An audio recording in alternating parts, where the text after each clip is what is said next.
በእናትህ ውረድ ስለ እግዚአብሔር ውረድ ችግርን እንፈታለን ችግርን መንግስት ያያዋል ህግ ያያዋል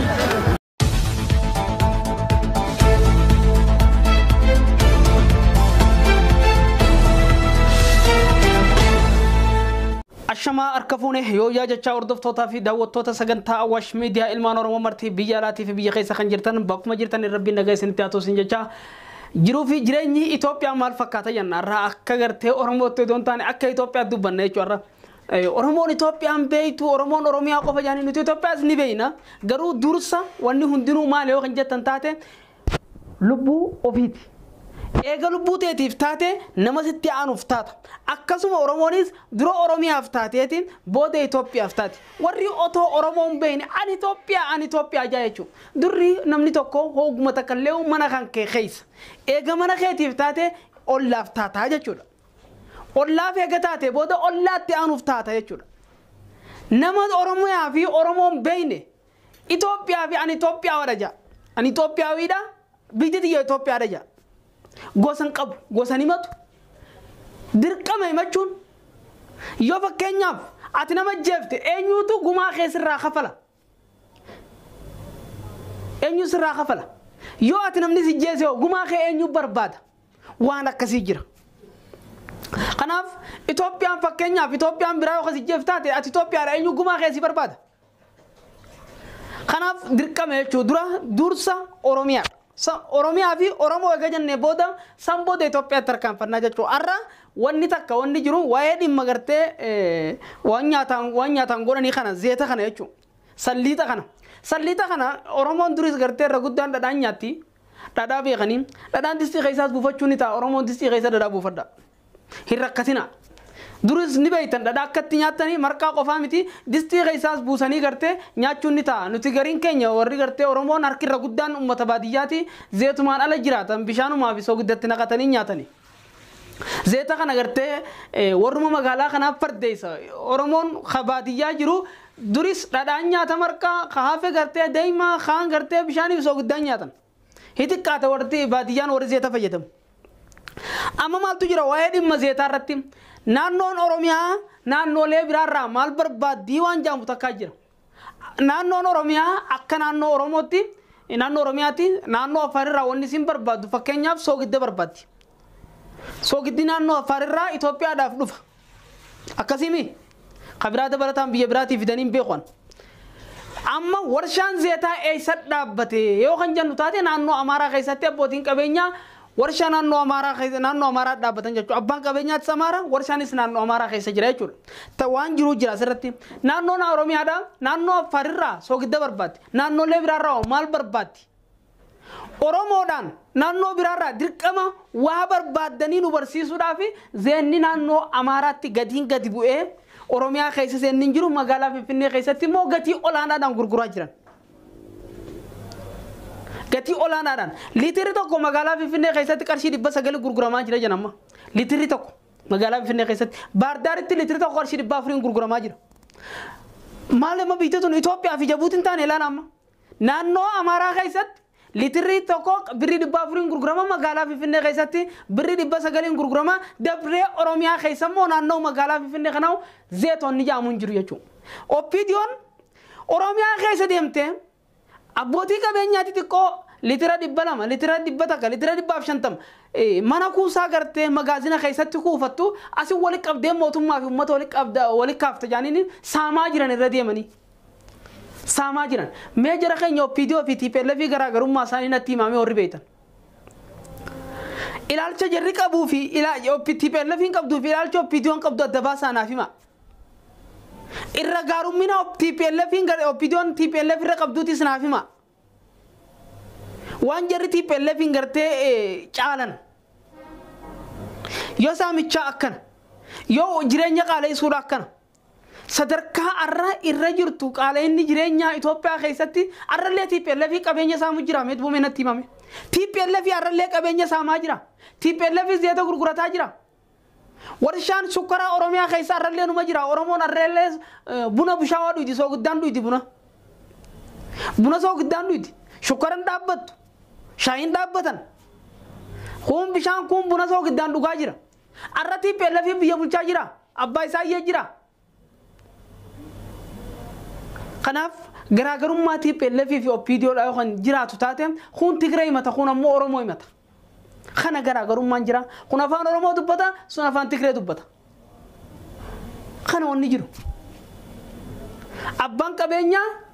naannoo abbaan qabeenya zeetaa naannoo Amaaraa keessatti gatiin madaalawaadhaan uummata Amaaraatiif dhiyeessee magaalaa Finfinnee 900 gurguranii naannoo Oromiyaa zeetaa wanni jaamu jiru jechuudha. OPDO'n tan maaftana jidduu abbootii qabeenya Oromoo hanga ifiifuu gartee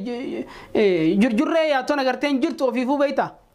Akka harree diitta akkatti Oromoo keessatti tanumaa usaamanii afaan qabaa jiran. Zeetoo lukuuftee jaanii. warri saamicha bunaatiif saamicha jimaatiif saamicha albudaatiif saamicha adda irra gadi taa'ee Oromiyaa tana akkanatti xuuxaa jiru xuuxaa warri jiru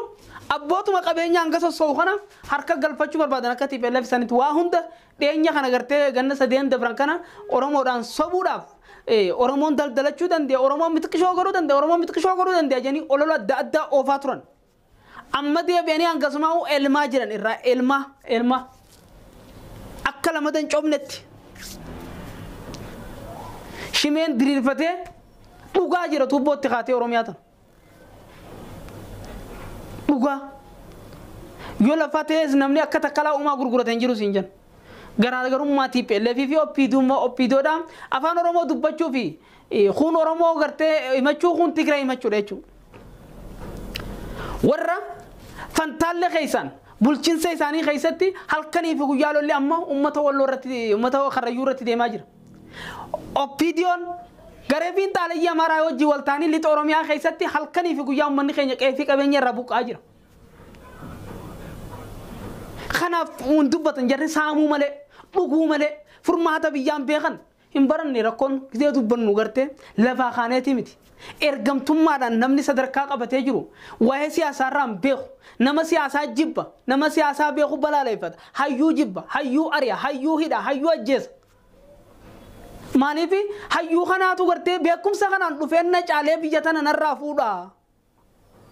gaafa hayyuun dhufe ani wallaalaan gartee daaratti hin laaqama jee hayyuu jibba hin baranne jarri kun University takka mee muummichuma ministeera biyyattii isin dhaadattan faarsitan kana certificate mana barnoota kutaa takkarraa jalqabee hanga university yookaan hanga kutaa 12tti sadarkaa tokko naa isiniif dhiyeessu ragaa qabatamaa dhugaadha hin qabu hin jiru militariidha shap kana barate dhugaas dai kana barate kana sadarkaa dhufe konoleela ta'e gara konoleerra taqilaan ministeera ta'e jechuudha hin qabu waan barnoota jan universitiin inni deeme takkan jiru maal sinjaan gaafa aangoo kannaniif muudama adda gaafa laatan OPDO'n maal jetti sadarkaa kana universitii irraa akkanatti eebbifame universitii kana irraa digrii kana fudhate universitii kana irraa digrii kanaatiin eebbifame universitii kana irraa akkanatti eebbifame achi hojjete as hojjete siif lakkaalaa jijjiirraa isaanii kana lakka OPDO'ummaa ka ergamtummaa kana siif lakka akka gaariitti beeki warri universitii kutaa takkarraa jalqabee otoo takka addaan hin murin 12 fixee universitii seene as lafa ta'a bar yijibbamaa bar ni balaaleeffatamaa bar ija diinaatiin laalan Oromoos taanaan maaliif barnoota kanaan dhufaa gaafa barnoota kanaan dhufe ummanni nama biratti waan barbaaduuf jecha jarri harkaa dhageettiin fadhan nama kana hin qabu guddaan isaanii baranne xiqqaa maalirraa gaafata muummichi ministeera biyyattii universitii irraa eebbifame hin qabu eeysa barate biyya lama moo sadii barate biyya takka South Africa keessatti deemee universitii barate maal barate waa'ee basaastummaa waa'ee mana hidhaa keessatti torchummaadha akkaataa mana hidhaatti ijaaran mana hidhaa keessatti maal nama godhan kana barate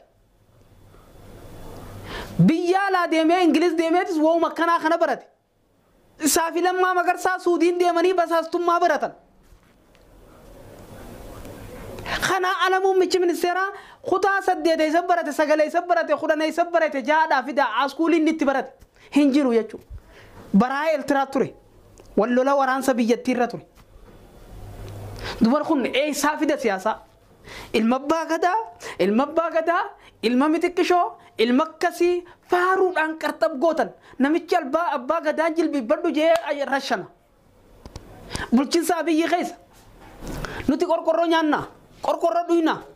ummanni oromo duris ala gala jira arras ala gala rakon qabu fardin durama lo kan jattan nyaata fi dugati dechu namichi abban qabenya kannanno amarada ummata saati mal jefi sallita gati madalawani isnif deisa isin ummata khiya jenjechu akuma jetti dibba furin deisa fi jira nuti garu abban kenya qabenya oromon abba qabenya qabdu oppidion warra amarati wajji waltaate abba qabenya khazeta kana wajji waltani hayle gabra sillase dabalate horiitti gadi naqanii namicha mummicha misteeraa jettaniin ummata saatiif kadiyyan biyya ariisisee dinquu lammaa biyya ariisisee jechuudha. Jara kanaa goofuu nutti eejaanii doolaara miliyoona 40 kan isiniif jeetiin jira. Amma kunoo ummata Amaaraatiin waan zeeta ta'e ofii yaaddayinaadha. Gatii madaalawaadhaan ummata Amaaraatiif nan dhiyeessaa jee waa dagaleef ummata saatiif akkasuma kunoo 400 bitachaa jiran Baardaar keessatti naannolee Amaaraa bakka biraa keessatti zeenni biyyattii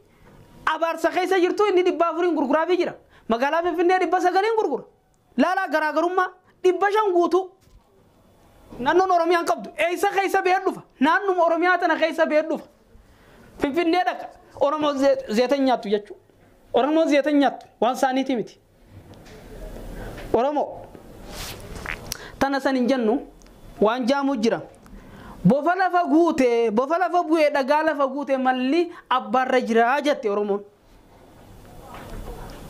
abbaarra jiraa jette otoon akkanatti harka kana qabadhee as keessa waa eegu beelaa gabu jiru haninni asiin akkana afaan kiyyaa fi harka kiyya jidduu dabree nama biraatiif giseen kannamu ani ne eeggadhu ta'e numaan qabadha malee wanni taate haa taatu kanaaf of hin dagidina nuti maaliyyaa akkamitti wani naannoo Amaaraatii bee Oromoo miite Oromoo keessa baatee Oromoo keessa fayyadamte asuma gartee Amaarotuma magaalaa Finfinnee jiru kanaaf gatii qaaliin illee hadhiyaattu dhiyaattiif jechuudha. Kanaaf Oromoodhaan qamadii qooti yaaniin qamadii qochisiis Oromoo kilaas kara hangana barana hangana oomishne kilaas kana hangana barana oomishne kilaas kara hangana barana oomishne maalumoo oomishnu maan qamadii kanutti himamaa walquun khayroo cufa ummanni keenya beela keessa hambaan oomisha ummanni keenya beela keessa jira qamadiin hangana gale eessa deemaa jira kun otoo ummanni Oromoo beela keessa jiru lafti Oromoo oomishte ummanni Oromoo oomishe qotee bulaan Oromoodha kan biraatti nyaatu keenya gabuu keessa tatta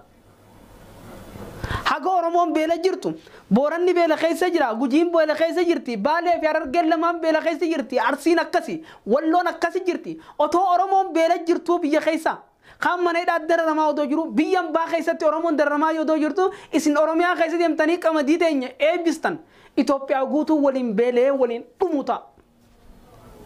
Itoophiyaa guutuu waliin beelee waliin dhumuta haga Oromoon furmaatan harkannatti hin jiru furmaanni kana hubachuun barbaachisaadha abaarsa Oromootu isinirra jira bilsiginnaas ta'e warra Oromoo jibbu hundaahu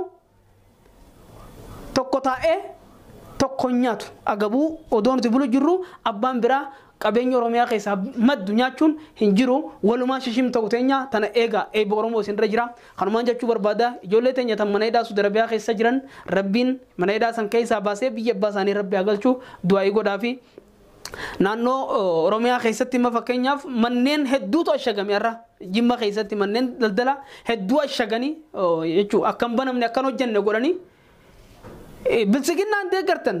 ilaalcha bilsiginnaan qabdan ilaalcha jibbansa bilsiginnaa qabdan jaanii manneen hedduu cufaa jiraachuu akka keessa beeytoon nutti himanitti kana wanni bilsiginnaan hojjechaa jirtu jechuudha zeeta qaaleessaniidha beekadhu ammoo abbaan qabeenyaa naannoo Amaaraatti akkasi dhiyeesse Oromoon agabuu jirti خمو أوروميا خيسا خدكانا خيسا قبو خدكشو يا قبو نسامن خافري لما سدي دكانا راقبو اتشجن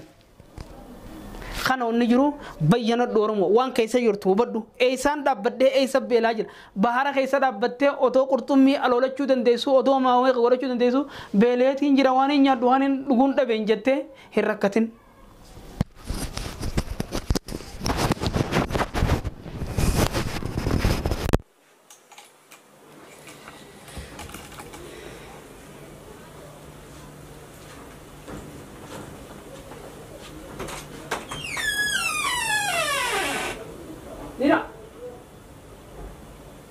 Lina.